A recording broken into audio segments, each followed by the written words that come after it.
మహబూబాబాద్ జిల్లా డోర్నకల్ నియోజకవర్గంలో పడిన అకాల వర్షంతో అన్నదాతలకు తీవ్ర నష్టం కలిగింది. పలు మండలాల్లో అకాల వర్షానికి ధాన్యం తడిసిపోయింది. కొనుగోలు కేంద్రాల్లో 10 రోజుల క్రితం వరి ధాన్యాన్ని విక్రయించారు రైతులు. ధాన్యాన్ని తరలించేందుకు వాహనాలు లేకపోవడంతో కొనుగోలు కేంద్రాల్లో ధాన్యం నిల్వ ఉంది. ఇక తడిసిన ధాన్యాన్ని ఎలాంటి తరుగు లేకుండా కొనుగోలు చేసి ఆదుకోవాలని రైతులు కోరుతున్నారు.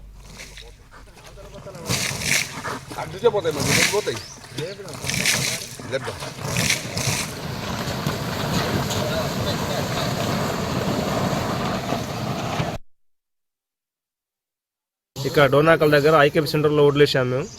ఇవాళకి వారం రోజులు అయింది.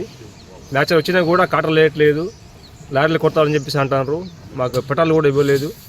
నిన్న అకాల వర్షంతో మొత్తం రోడ్డు సగం కింద మొత్తం తడిసినాయి.